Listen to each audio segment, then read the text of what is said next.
Hi there, my name's Simon Drew, and welcome to the Practical Stoic podcast. Now, a lot of people ask me, whether it's my clients or people on the Practical Stoic mastermind or on social media, they ask me, when I'm just starting to sink my teeth into Stoicism, where should I start? What are the books that I should read? And there are so many brilliant books out there about Stoicism, and you're right, it is hard to know where to start. So in today's episode, I wanted to give you my top 5 recommendations for books that you should probably get into when you're just starting to learn about Stoicism. But then I've also included a link in the show notes to this episode where you can go where I've created what I hope will become the ultimate Stoic reading list. And this is just a list of every single book out there that's about Stoicism that you can find. And obviously there's going to be some books that fall through the cracks, and that's where you come in. If there's anything that you have read that really helped you to understand Stoicism and isn't on the list that's in the show notes, then definitely send me a message, message me on social media, send me an email, go to my website, simonjedrew.com/contact. And if you send me an email or send me a message with those book recommendations, I will chuck them in the list as well. Because I want this to be a list where you can just go to and see every possible option where you can read about Stoicism. And so today, as I said, I just wanted to give you my personal top 5 recommendations, and then we can go from there. Okay, so whenever anyone asks me where they should start with their Stoic reading, my answer is it's up to you. There's 2 real options that I see here. I see that, personally, I prefer to go back to the classics. The real 3 big Roman Stoics, Epictetus, Seneca, and Marcus Aurelius. That's where I prefer to start because I really do enjoy just going back to the classics, back to the original source of where this philosophy came from and trying to understand exactly what they said. But there's also a lot of value in the idea that maybe you should start with, say, somebody like Massimo Pigliucci or Donald Robertson, somebody who can, really give you an overall picture of the philosophy and kind of get you from the start seeing the connections between everything that they said. So I think that there's validity in both of those kind of answers to the question. But today I'm going to give you my personal recommendation, which is go to the classics. And then, as I said, you can go to the reading list and find all of the modern books in that list there. And I want to start with Epictetus. Now, funnily enough, we don't actually have any writings from Epictetus himself, but what we do have is a collection of his lectures that he gave that were recorded by Arian, who was one of his students. And so we're very fortunate to have this, and the best compilation that I have been able to find so far is this Penguin Classics version called Discourses and Selected Writings. And the great thing about this is that, as well, is it also has within it the Enchiridion, which is the handbook. And this is kind of like a best of Epictetus as seen by Arian. So I'd highly recommend this version. And if you want something that's also just a little bit more compact, a little bit easier to digest, I have a recommendation that has been absolutely invaluable to me, and that is Sharon Lebell's interpretation of Epictetus's, best of, called The Art of Living.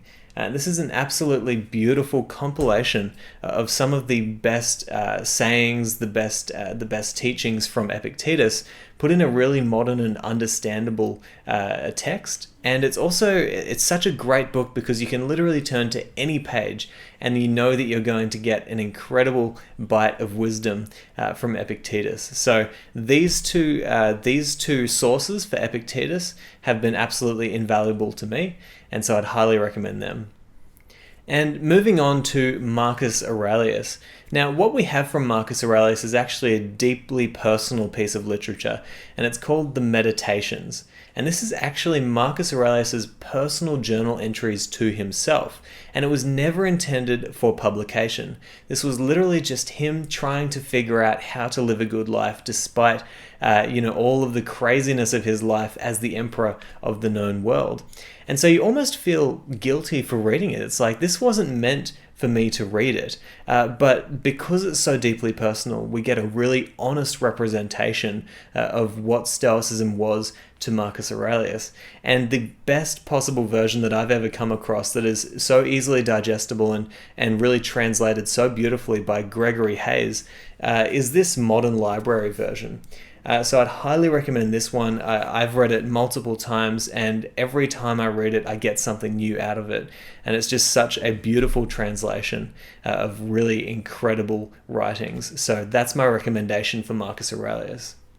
And moving on, I have a couple of recommendations for literature that we can read from Seneca the Younger. Now, Seneca has given us something that, again, like Marcus Aurelius, is deeply personal, because most of what we have from Seneca is a collection of letters that he wrote to his friends, mostly to Lucilius. And so this is just him trying to talk to a friend about how to live a good life. And in that way, it really makes it possibly my favorite of all of the literature that we can read on Stoicism, because it literally feels like he's writing it to you. It feels like a good friend is giving you advice. And the first recommendation that I'd give you is actually this very short compilation called Seneca on the Shortness of Life. And it's absolutely just a beautiful collection of writings where Seneca is talking about really the frailty of life and how we should be enjoying and using this time that we have here, to the best of our abilities. And you will seriously, once you've read this book, you will feel a deep desire to do a lot more with your life, seeing as memento mori, death is always around the corner. And the next recommendation that I have from Seneca, and this is my personal favorite of everything that I've ever read from the Stoics. I continue to be inspired by it every single time I read from it, and it's just Letters from a Stoic, and I think it's actually a Penguin Classics version again.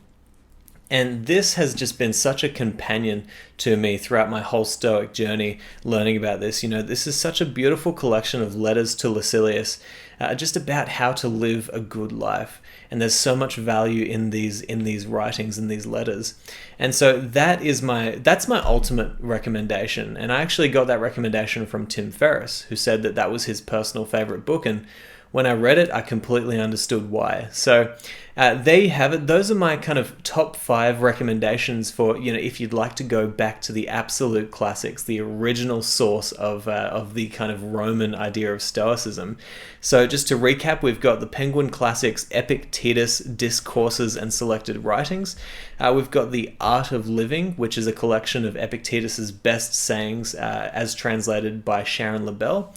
Then we have the Gregory Hayes interpretation of Marcus Aurelius's Meditations, the modern library version. Then we have Seneca on the Shortness of Life. And then we have the Penguin Classics, Letters from a Stoic by Seneca. And these, I promise you, if you read all of these books, you will get a really clear picture of what Stoicism is and where its value really lies. And so I hope that you read them. And on top of that, I hope that you go to the reading list. As I said, it's in the show notes. I'm going to be building this over many years. So this is not a finished work. This is a work in progress. And I hope that you'll reach out to me with any books that have been extremely helpful to you on your Stoic journey, learning about this incredible philosophy. So again, thank you so much for listening to the podcast. Jump on the link and see that reading list as well. And I can't wait to hear from you guys.